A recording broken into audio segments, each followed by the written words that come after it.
Hello दोस्तों, examination classes में आपका स्वागत है। मैं आपका टीचर अमित। कल हम लोगों ने डिस्कस किया था, क्योंकि हम लोगों ने सुपर टेट का बैच स्टार्ट कर दिया। ये बिल्कुल फ्री इनिशिएटिव है। और कल हमने सबसे पहले क्या डिस्कस किया था आपसे, एग्ज़ाम का पैटर्न और उसके बाद आपका सिलेबस। तो मैं आपको सिलेबस में जो दो चीज़ें हैं, आपका एक हो गया क्या, शिक्षण कौशल, और दूसरा हो गया बाल मनोविज्ञान। ये दोनों क्लासेस मैं ही लूँगा, ठीक है। तो सबसे पहले हम लोग क्या शुरू करेंगे, आज सबसे पहले हम लोग शिक्षण कौशल की क्लास शुरू करेंगे, ठीक है। ये क्लास 1-2 दिन 3 दिन चल सकती है, ताकि आपको अच्छे से सारी चीज़ें समझ में आए, क्योंकि अभी हमारे पास इनफ टाइम है। जब जल्दी जल्दी रहता है तो क्रैश कोर्स स्टार्ट होता है, तो उसमें ज़्यादा समय नहीं दे पाते हैं टीचर्स। लेकिन अभी हमारे पास टाइम है, क्योंकि अभी वैकेंसी आई नहीं है। लेकिन फिर भी समय से पहले हम लोग की ये कोशिश है, टीम की ये कोशिश है कि पूरा सिलेबस आपको समय से कंप्लीट करा दिया जाए, ठीक है।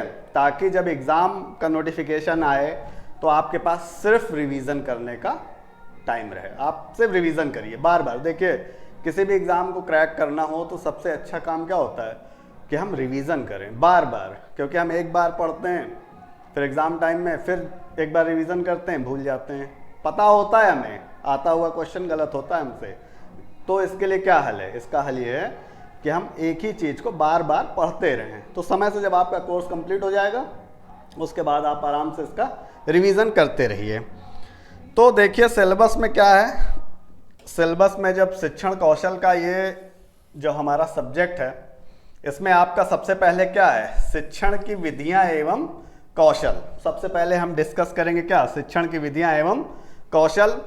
उसके बाद क्या हो गया, शिक्षण अधिगम के सिद्धांत। ये सारी चीज़ें बहुत अच्छे से पढ़नी है, क्योंकि इसमें ऐसे क्वेश्चन पूछ लेते हैं कि आता हुआ भी गलत हो जाता है। लगता सब सही है, लेकिन जब आंसर की में देखते हैं तो सब गलत। उसके बाद आपका क्या है, वर्तमान भारतीय समाज एवं प्रारंभिक शिक्षा। इसमें क्या है, इस वक्त जो हमारी शिक्षा पद्धति चल रही है वो कैसी है, और हमारे जब शिक्षा पद्धति स्टार्ट हुई थी, जब शिक्षा का प्रसार प्रचार होना शुरू हुआ था, तो उस वक्त पे क्या दशा थी, क्या तरीका था, उस टाइप की चीज़ें हम जानकारी लेंगे। समावेशी शिक्षा, प्रारंभिक शिक्षा के नवीन प्रयास। इसके बाद एक आपका आता है शैक्षिक मूल्यांकन एवं मापन, आरंभिक पठन कौशल, शैक्षिक प्रबंधन एवं प्रशासन।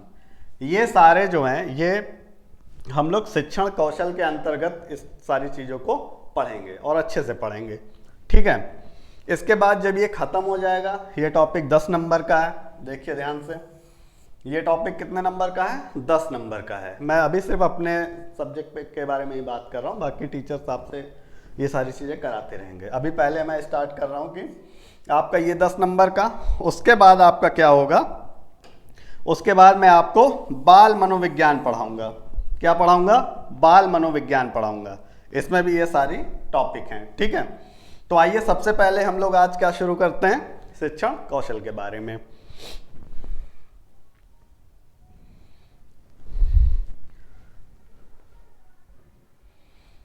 अब इसमें भी अलग से आप देख लीजिए कि शिक्षण कौशल का पाठ्यक्रम क्या है। वही जो हमने अभी बताया आपको कि शिक्षण की विधियां एवं कौशल, शिक्षण अधिगम के सिद्धांत, वर्तमान भारतीय समाज एवं प्रारंभिक शिक्षा, समावेशी शिक्षा, प्रारंभिक शिक्षा के नवीन प्रभाव, शैक्षिक मूल्यांकन एवं कौशल, आरंभिक पठन पाठन कौशल और शैक्षिक प्रबंधन एवं प्रशासन। हम लोग इस 8 टॉपिक के बारे में आपसे डिस्कशन करेंगे। स्क्रीनशॉट लेना हो तो स्क्रीनशॉट ले लीजिए, नहीं सिलेबस आपको दे दिया जाएगा। फिलहाल अभी से स्टार्ट है तो उसका एक स्क्रीनशॉट लेकर के रख लीजिए।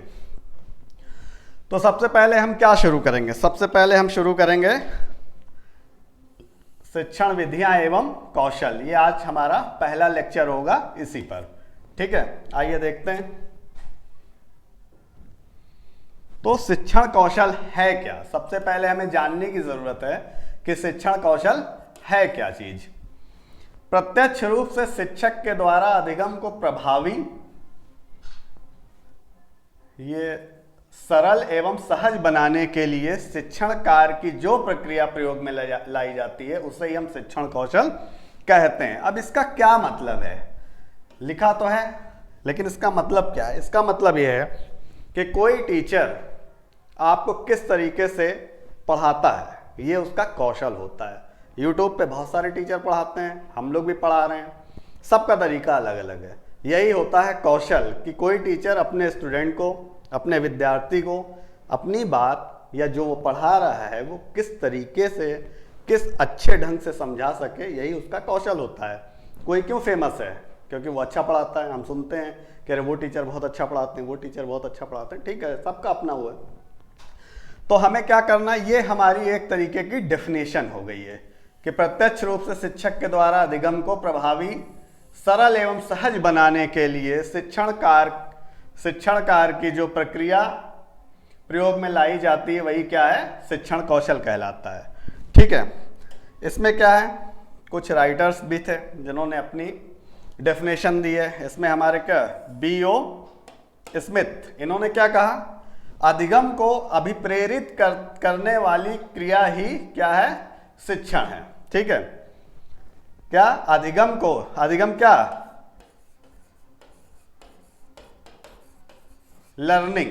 लर्निंग को अभिप्रेरित करने वाली क्रिया ही शिक्षण है। ठीक है, लर्निंग को अभिप्रेरित कैसे करेंगे? जैसे हम आपको कुछ पढ़ाना चाहते हैं, आपका इंटरेस्ट उसमें पैदा करेंगे, आप मोटिवेट होंगे।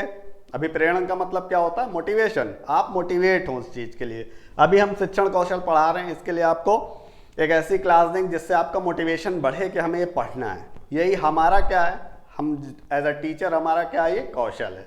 ठीक है, इसी चीज को B.O. स्मिथ ने बताया कि अधिगम को अभिप्रेरित करने वाली प्रक्रिया ही या क्रिया ही शिक्षण है। एक भारतीय अपने थे डॉक्टर कुलश्रेष्ठ, इन्होंने क्या कहा, डॉक्टर कुलश्रेष्ठ ने कहा कि शिक्षण कौशल शिक्षक के हाथ में वह शस्त्र है। देखिए कितनी बड़ी बात कही कि वह शस्त्र है जिसका प्रयोग करके शिक्षक अपनी कक्षा शिक्षण को प्रभावी तथा सक्रिय बनाता है एवं कक्षा की अंतर प्रक्रिया में सुधार लाने का प्रयास करता है। किसमें? कक्षा की अंतर प्रक्रिया में सुधार लाने का प्रयास किया। सही बात है। इसको हमने सुना ना कि पेन क्या होती है, हथियार होती है, तलवार से भी तेज होती है। तो इसीलिए शिक्षण क्या है, एक तरीके का अस्त्र है, शस्त्र है, आपका हथियार है। जितना अच्छा शिक्षण उतना ज़्यादा आपको ज्ञान, उतने ही ज़्यादा किसी भी परिस्थिति से निपटने का आपके अंदर कौशल आ जाता है। किसी भी परीक्षा को क्रैक करने का आपके अंदर टैलेंट आ जाता है, कौशल आ जाता है। ठीक है, तो उन्होंने भी यही कहा कि शिक्षण कौशल शिक्षक के हाथ में वह शस्त्र है जिसका प्रयोग करके शिक्षक अपनी कक्षा शिक्षण को प्रभावी तथा सक्रिय बनाता है एवं कक्षा की अंतर प्रक्रिया में सुधार लाने का प्रयास करता है।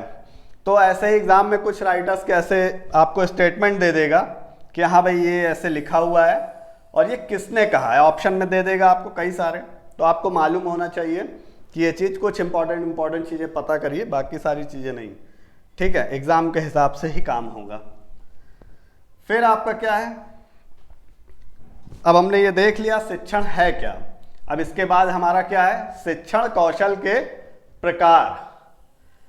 भाई सिखाने के कैसे कैसे कौशल हो सकते हैं, किस टाइप की टीचिंग हो सकती है, कौन सा टीचिंग मेथड हो सकता है। ठीक है, तो आपका पहला क्या हो गया, प्रस्तावना कौशल। दूसरा हो गया प्रश्न सहज कौशल। तीसरा हो गया खोजपूर्ण प्रश्न कौशल। अगला हो गया प्रदर्शन कौशल। अगला हो गया व्याख्या कौशल, प्रबलन कौशल और श्यामपट्ट कौशल। ठीक है, इनके बारे में अभी हम डिटेल में पढ़ेंगे। अच्छा, फिर जब ये सारे कौशल हैं, शिक्षण मेथड्स हैं, मेथोडोलॉजी है, इसकी ज़रूरत क्यों है? भाई कोई कैसे भी पढ़ा दे, क्या फ़र्क पड़ता है? तो इसकी ज़रूरत क्यों है हमें? इसकी ज़रूरत इसलिए है, पहली क्या है, शिक्षण कौशल शिक्षण कार्य को प्रभावी बनाने के लिए महत्वपूर्ण एवं सहायक होते हैं। देखिए अभी मैं आपको पढ़ा रहा हूं, दूसरा भी हो सकता है इसको पढ़ाए, तीसरा भी हो सकता है इसको पढ़ाए, चौथा भी हो सकता है इसको पढ़ाए। सबके मेथड कैसे होंगे, अलग अलग होंगे। कौन कितना इंटरेक्टिव पढ़ा सकता है। ठीक है, तो जब शिक्षण कौशल सही होगा, अच्छा होगा, तो क्या हो जाएगा, ये आपका जो भी है शिक्षण कार्य को प्रभावी बनाने में, ये क्या है इंपॉर्टेंट लाइन इसमें कि शिक्षण कौशल शिक्षण कार्य को प्रभावी बनाने के लिए महत्वपूर्ण है। जो आप पढ़ा रहे हैं उसको प्रभावी बनाने के लिए शिक्षण कौशल का होना बहुत जरूरी है। ठीक है, नेक्स्ट देखेंगे हम इसी में पॉइंट। नेक्स्ट पॉइंट है शिक्षण कौशल द्वारा शिक्षण के उद्देश्यों को प्राप्त करने में सरलता मिलती है या सरलता होती है। कैसे? जो हम पढ़ाना चाहते हैं, जो हम बच्चे को सिखाना चाहते हैं, अगर हम बच्चे को सिखाना चाहते हैं कि 3+3 जो है वो 6 होता है, तो इसको क्या करेंगे? जब हमको शिक्षण ही नहीं आता, शिक्षण कौशल ही हमारे अंदर नहीं है, तो हम उस बच्चे को कैसे सिखाएंगे? नहीं सिखा पाएंगे। तो शिक्षण का इसीलिए कहा गया है कि शिक्षण का उद्देश्य क्या है। हमारा उद्देश्य क्या था कि बच्चा क्या सीख ले? 3+3=6। ये बच्चे को सीख जाना चाहिए, यही हमारा उद्देश्य है, यही हम शिक्षक का कार्य है।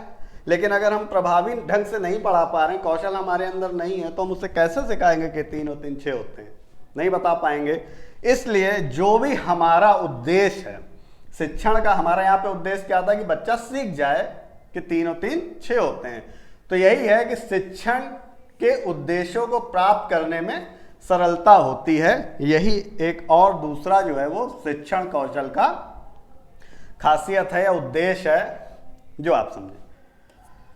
शिक्षण कौशल कक्षा में शिक्षण की परिस्थिति को उत्पन्न करने में सहायक होते हैं। अब शिक्षण कौशल से क्या होगा? कक्षा में शिक्षण की परिस्थिति। अब हम क्या पढ़ाना चाह रहे हैं, किस चीज को बताना चाह रहे हैं, जब हमारे अंदर शिक्षण कौशल नहीं होगा तो हम वो स्थिति, वो कंडीशन डेवलप ही नहीं कर पाएंगे, तो बच्चा उस चीज को समझ नहीं पाएगा। चूंकि हम किस चीज के लिए पढ़ रहे हैं, अभी हम पढ़ रहे हैं प्राइमरी टीचर्स के लिए। तो प्राइमरी टीचर्स का काम क्या होता है? बच्चे को जितना ज़्यादा इंटरेक्टिव पढ़ा सके।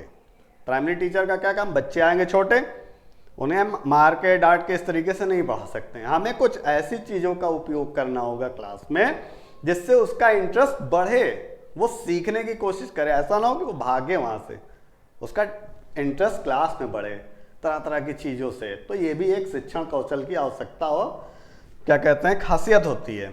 ठीक है, अब चलिए देखते हैं क्या है। फ्लेंडर एवं उनके साथियों ने 1960 के दशक में शिक्षण और उसकी प्रभावकारिता पर अमेरिका में सघन चिंतन एवं अनुसंधान किए। जो फ्लेंडर थे अमेरिका में और उनके साथी जो थे, उन्होंने 1960 के दशक में शिक्षण और उसकी प्रभावकारिता पर अमेरिका में सघन चिंतन एवं अनुसंधान किए कि भाई कैसे क्या करना है। अब हम देखें कि शिक्षण के 3 घटक होते हैं। शिक्षण के 3 घटक होते हैं। उसमें पहला होता है अध्यापक की सक्रियता, दूसरा होता है छात्र की सक्रियता और तीसरा होता है मौन। ये क्या है? ये बहुत इंपॉर्टेंट है, ये आपसे पूछ सकता है कि शिक्षण के घटक कौन कौन से हैं। तो पहला घटक आपका क्या है? अध्यापक की सक्रियता। मतलब क्लास में अध्यापक आया, अगर वो सक्रिय नहीं है, वो एक्टिव नहीं है, तो वो क्या पढ़ाएगा? वो वही चीज़ें जैसे कि बुक में लिखा है वैसा पढ़ाता चला जाएगा। उसका एक्टिव होना, उसका इन्वॉल्व होना, बच्चों के साथ उसका इन्वॉल्व होना बहुत ज़रूरी है, तो वो सक्रिय रहेगा। फिर छात्र की सक्रियता होना चाहिए। छात्र भी क्या होना चाहिए? सक्रिय होना चाहिए। छात्र क्या होना चाहिए? सक्रिय होना चाहिए। सक्रिय कैसे होगा? अगर आप बोरिंग क्लास ले रहे हैं, उसे कोई इंटरेक्शन वाली चीज़ें नहीं करा रहे हैं उसके साथ, उसका इंटरेस्ट नहीं डेवलप कर पा रहे हैं, तो क्या होगा? कोई सक्रियता नहीं होगी, शांत रहेगा। मौन, तीसरी चीज क्या है? मौन।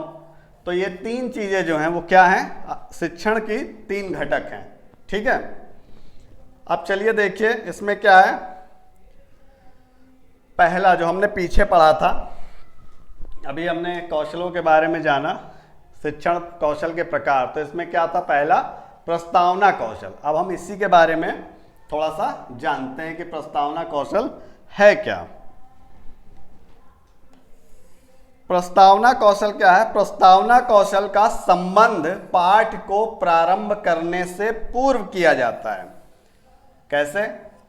जैसे हम लोग पढ़ते थे तो क्या करते थे?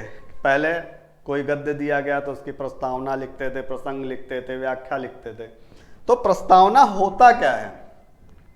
प्रस्तावना कौशल क्या होता है? प्रस्तावना एक तरीके की भूमिका बनाता है। क्या बनाता है? भूमिका बनाता है उस चीज में। और पहली चीज ये होनी चाहिए कि ये प्रस्तावना बहुत बड़ी या बहुत छोटी नहीं होनी चाहिए।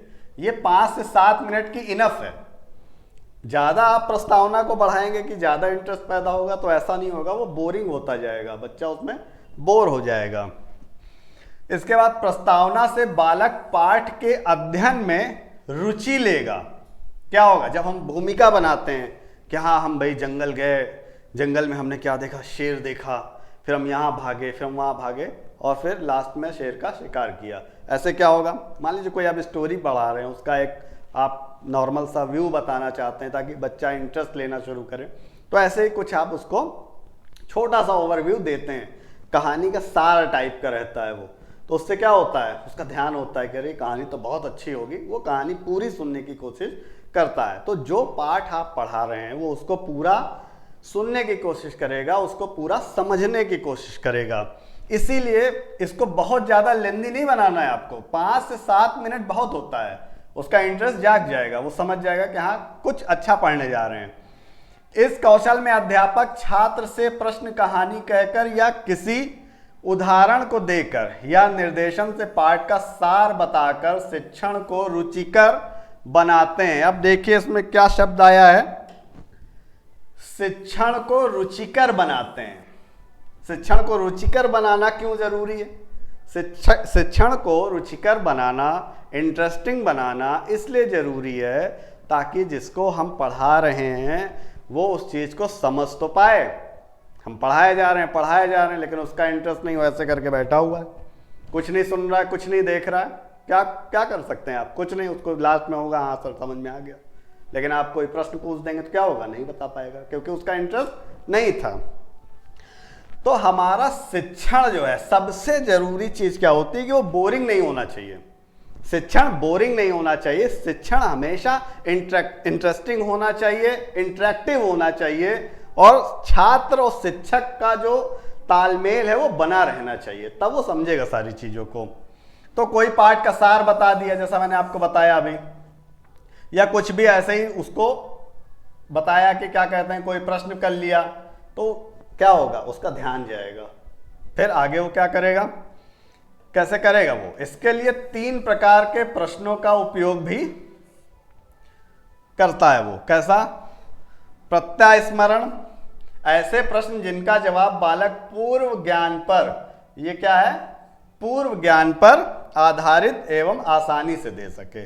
अब प्रत्यास्मरण, स्मरण ही इसमें आ रहा है, इसका मतलब है कि उसको जो पहले याद होगा, जो उसको पहले याद होगा। इसीलिए इसमें कहा गया है कि ऐसे प्रश्न जिनका जवाब बालक पूर्व ज्ञान पर दे। मतलब आप कुछ बता रहे हैं, वो स्टोरी उसने कहीं उस चीज से रिलेटेड कोई चीज सुनी हो, या उस स्टोरी को कहीं सुना हो, या उस चीज के बारे में उसको पहले से थोड़ी सी नॉलेज हो। ठीक है? पूर्व ज्ञान का क्या मतलब होता है कि आपने वो चीज कहीं देखी हो, कहीं सुनी हो, कहीं समझी हो, यही होता है आपका पूर्व ज्ञान, जो आप हर जगह अप्लाई कर सकते हैं। पूर्व ज्ञान पर आधारित एवं आसानी से दे सके। उसको बच्चे से ऐसे ऐसे प्रश्न पूछेंगे। अब क्लास को क्या करना है? आपको इंटरेस्टिंग बनाना है ना, तो बीच में सवाल पूछ दीजिए। बच्चा ध्यान नहीं दे रहा तो ध्यान देने लगेगा। ऐसे बैठा हुआ है करके सोच रहा है कि सर तो कुछ पूछ ही नहीं रहे हैं, आपने अचानक से पूछ दिया, तो वो क्या करेगा? सारे बच्चे फिर एक से पूछिए तो सारे बच्चे फिर इंटरेस्ट लेने लगेंगे। कहीं ऐसा ना हो कि हमसे भी पूछ लें सर, तो वो सुनेगा ध्यान से। निबंधात्मक प्रश्न, ये कैसा होता है? शिक्षक ही पूछता है एवं स्वयं ही जवाब देता है। आज्ञा पालन वाले प्रश्न कैसे होंगे? जिनका जवाब क्या होगा? हाँ या ना में बच्चे दे सकें। ठीक है? 3 प्रकार के इसमें प्रश्न क्या होते हैं? उपयोग किए जाते हैं। पहला होता है प्रत्यास्मरण प्रश्न, ऐसे प्रश्न जिनका जवाब बालक पूर्व ज्ञान पर दे सके। निबंधात्मक प्रश्न, जो शिक्षक ही पूछता है और स्वयं ही जवाब देता है। और तीसरा हो गया आज्ञा पालन प्रश्न, जिसका जवाब हाँ या ना में दे सके। ठीक है? तो हमने यही देखा कि ये प्रस्तावना कौशल में पाठ को प्रारंभ करने से पूर्व किया जाता है। और ये हमने देख लिया कि ज़्यादा लंबी नहीं होनी चाहिए, ज़्यादा छोटी नहीं होनी चाहिए, ताकि बच्चे का इंटरेस्ट बना रहे। शिक्षक बालक को पूरी कहानी का या पूरे पाठ का सार बता करके उसका रुचि बढ़ाता है उस टॉपिक पे जो भी वो पाठ पढ़ा रहा होता है। इसके बाद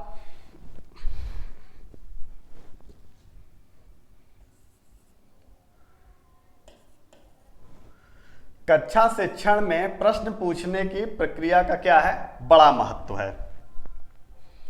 बड़ा महत्व। प्रश्न के माध्यम से अध्यापक बालक को अधिक चिंतनशील क्या बनाता है, चिंतनशील बनाता है, तथा विद्यार्थियों के ज्ञान, बोध, रुचि, अभिवृत्ति आदि का पता लगाता रहता है। सबसे जरूरी क्या है कि जब हम प्रश्न पूछते हैं, ये किसमें था हमारा, ये था प्रश्न सहजता कौशल। ये दूसरा पॉइंट है हमारा, प्रश्न सहजता कौशल। इसमें क्या होगा, इसमें प्रश्न पूछा जाएगा। जैसे कि नाम से ही पता चल रहा है कि प्रश्न सहजता कौशल, ये ऐसा कौशल है, ये ऐसा मेथड है जिसमें टीचर बच्चों से प्रश्न पूछते हैं।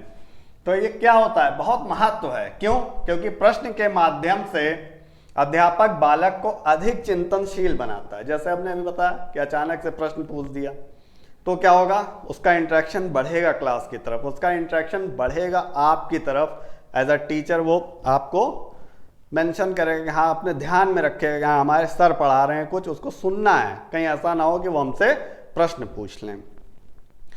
तो इसी तरह क्या होता है, जब हम प्रश्न पूछेंगे तो वो उस चीज़ के बारे में जो हम पढ़ा रहे हैं क्लास में, उस पाठ के बारे में वो क्या करेगा, सोचेगा, चिंतनशीलता बढ़ेगी उसकी, ठीक है, थिंकिंग पावर उसकी बढ़ेगी, तथा विद्यार्थियों के ज्ञान, बोध, रुचि, अभिवृत्ति आदि का पता लगाता रहता है टीचर।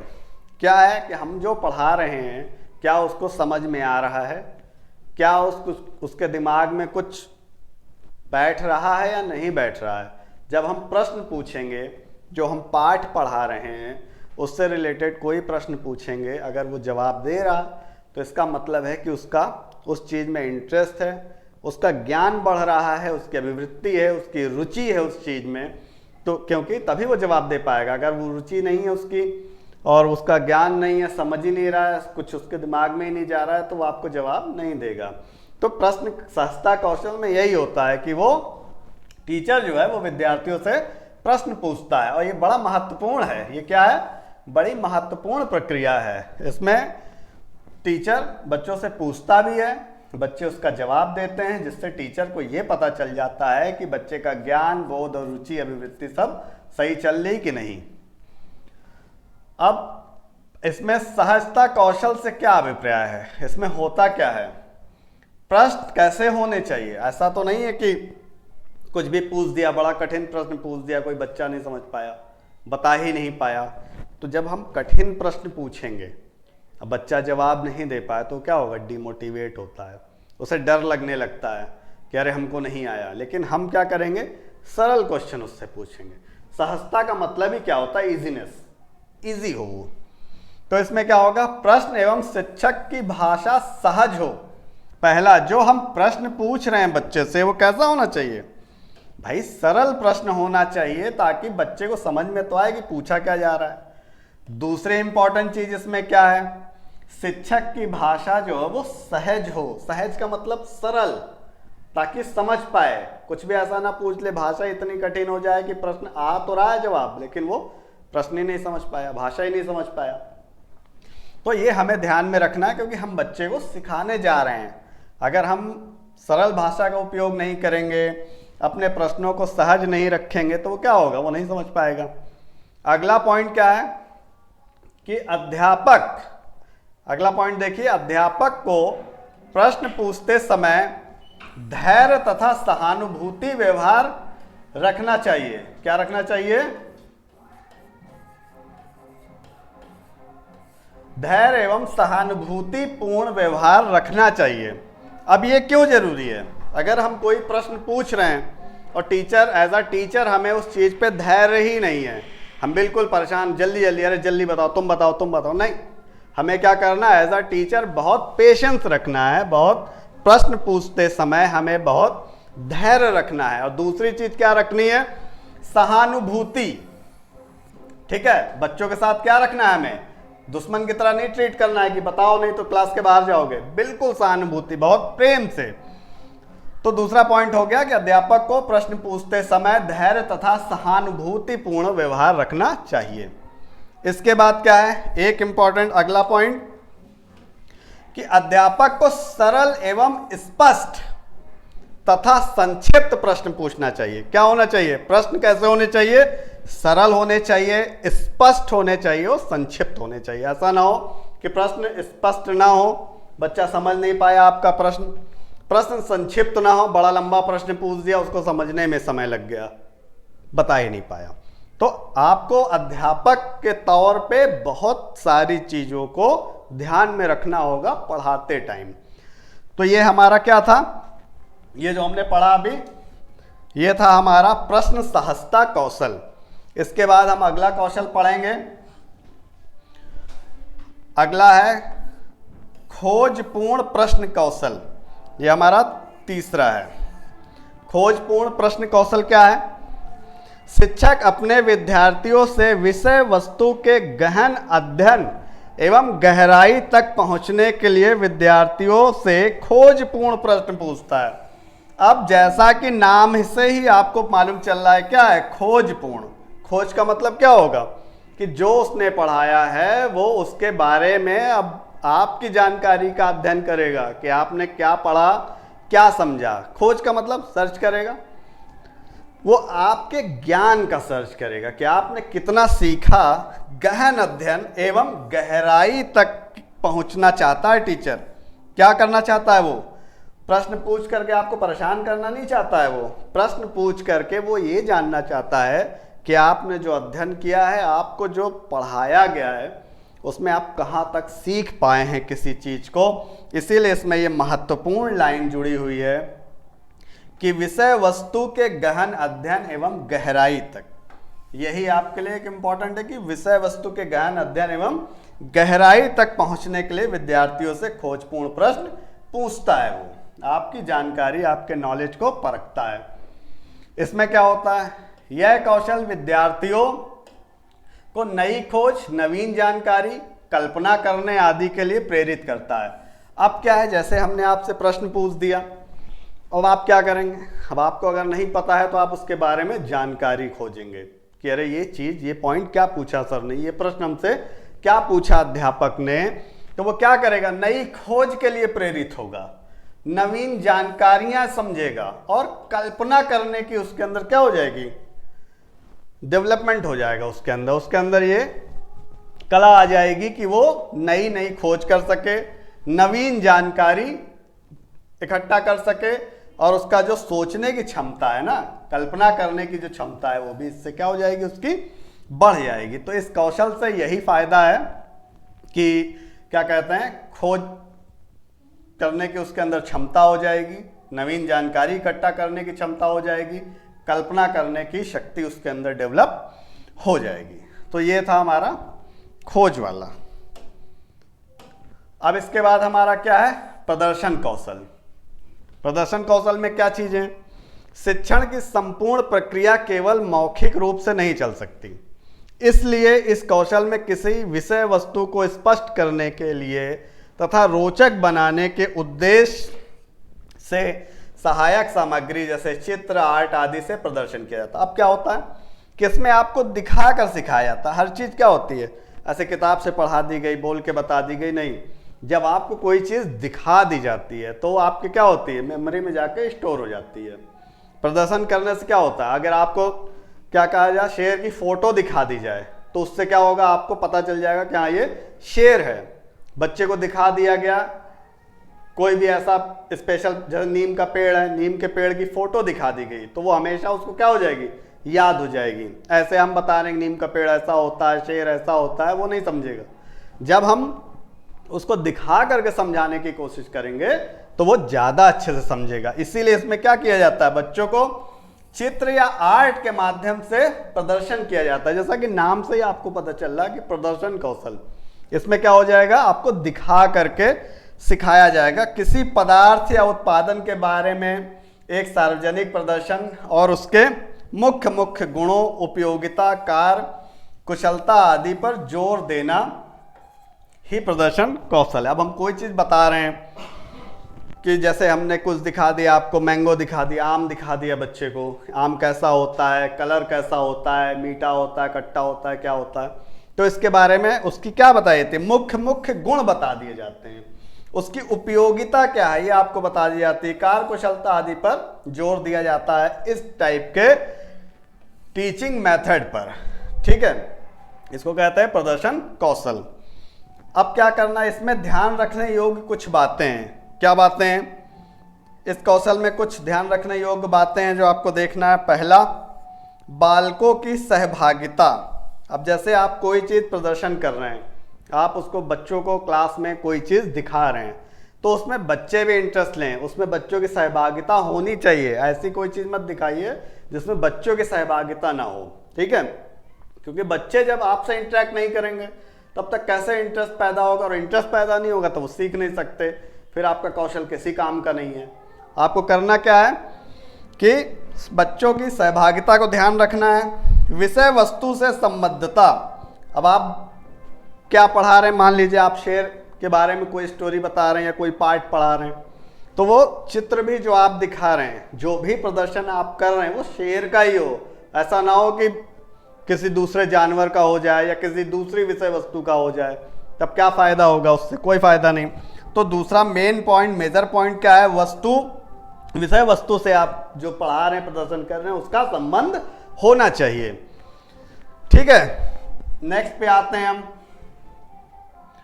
प्रदर्शन का उद्देश्य।